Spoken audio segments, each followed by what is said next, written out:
வணக்கம் சொந்தங்களே, இன்றைக்கி பாவக்காய் ஃப்ரை செய்கிறதுக்கு சில்லி மாதிரி போடுறதுக்கு எப்படி இருக்குதுன்னு சொல்கிறாங்க. இது வந்து இந்த பாவக்காய் ஃப்ரை வந்து நீங்கள் இந்த மாதிரி செஞ்சிங்கன்னா குழந்தைங்களும் நல்லா விரும்பி சாப்பிடுவாங்க. இது உடம்புக்கு அவ்வளோ நல்லது. வயிற்றில் இருக்கிற புழுவெலாம் சாகுன்னு சொல்லுவாங்க. பாவக்காய் துவர்ப்பு அப்பப்போ நம்ம சேர்த்துக்கணுங்க உடம்புக்கு. ஓகேங்களா? இப்போ இது வந்து நான் வந்து ஃபஸ்ட்டு இந்த மாதிரி மெலிசாக கட் பண்ணி வெதுவெதுப்பான தண்ணியில் கொஞ்சோண்டு உப்பு போட்டு ஒரு 10-15 நிமிஷம் வச்சுருந்தாங்க. அப்போ கொஞ்சம் கசப்பு தன்மையில் போயிடுங்க. இப்போ இதுக்கு ஃப்ரை பண்ணுறதுக்கு என்னென்ன போடணும்னு சொல்கிறேங்க. இப்போ பாருங்கள், ஃபஸ்ட்டு வந்து லைட்டாக உப்பு போட்டுக்கோங்க. உப்பு வேணுங்கிற அளவுக்கு போட்டுக்கோங்க.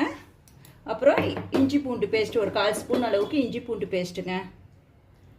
ஒரு 1/4 ஸ்பூன் இஞ்சி பூண்டு பேஸ்ட் போட்டுக்கோங்க. அதுக்கப்புறம் மிளகாத்தூள் நம்மளுக்கு காரத்துக்கு தகுந்த மாதிரி மிளகாத்தூள் போட்டுக்கோங்க. உங்களுக்கு எவ்வளோ காரம் பிடிக்குமோ அந்த அளவுக்கு காரத்துக்கு போட்டுக்கோங்க. நான் ஒரு 1/2 ஸ்பூன் போட்டிருக்கேங்க. கலருக்கோசரம் காஷ்மீர் சில்லி கொஞ்சம் காரம் போட்டுக்கேன். இதில் காரம் இருக்காதுங்க. அப்புறம் ஜீரகம் மிளகு சோம்பு 3 சரிசமமாக அரைச்சி வச்சுருக்கேங்க. அந்த பவுட்ரு வந்து சின்ன ஒரு 1/4 ஸ்பூன் அளவுக்கு போடுறேங்க. இது சின்ன ஸ்பூன் தாங்க, அதனால இதில் போட்டுறேங்க.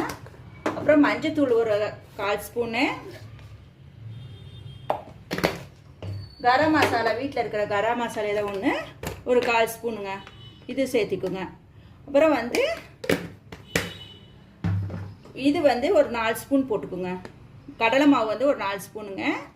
அரிசி மாவு வந்து ஒரு 2 ஸ்பூன் சேர்த்திக்கணுங்க. கார்ன்ஃப்ளவர் வந்து ஒரு 1 ஸ்பூன் போட்டுக்குங்க. அப்போ இதெல்லாம் ஒரு பைண்டிங் ஏஜென்சிங்க. இதெல்லாம் போட்டு மிக்ஸ் பண்ணணுங்க. அரிசி மாவு ஒரு 2 போட்டுருங்க. கார்ன்ஃப்ளவர் ஒரு 1 போட்டுருங்க. கார்ன்ஃப்ளவர் ஒரு 1 ஸ்பூன் போட்டுட்டாங்க. இப்போ இது எல்லாமே போட்டு மிக்ஸ் பண்ணணுங்க.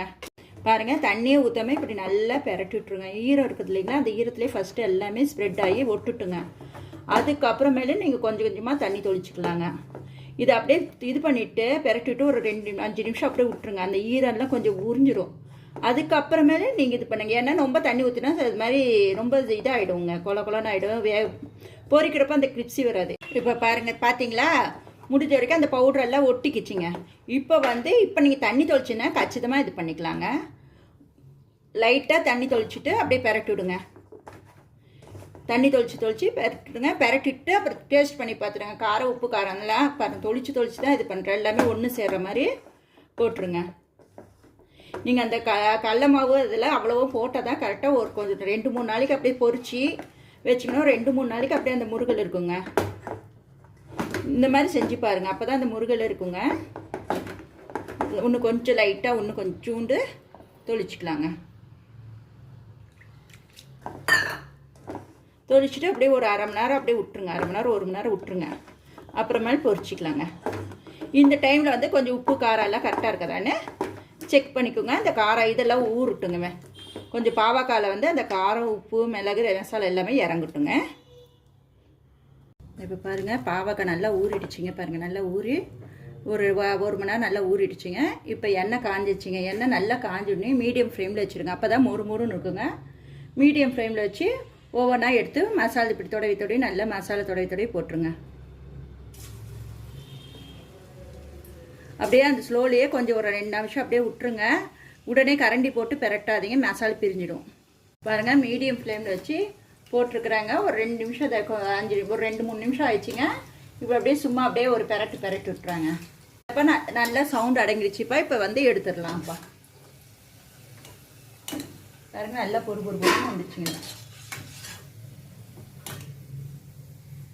இப்போ பாருங்கள் எவ்வளோ பொறுன்னு பாருங்கள். சவுண்டு கேட்குதுங்களா? இந்த மாதிரி நல்லா பொறுன்னு எடுத்துக்கணும். நல்லா முறுன்னு ஆச்சுங்க. கசப்பும் இல்லைங்க. இது உடம்புக்கு ரொம்ப நல்லதுங்க. இந்த மாதிரி செஞ்சு பார்த்துட்டு ட்ரை பண்ணி பார்த்துட்டு எப்படி இருக்குன்னு சொல்லுங்கள். நன்றிங்க.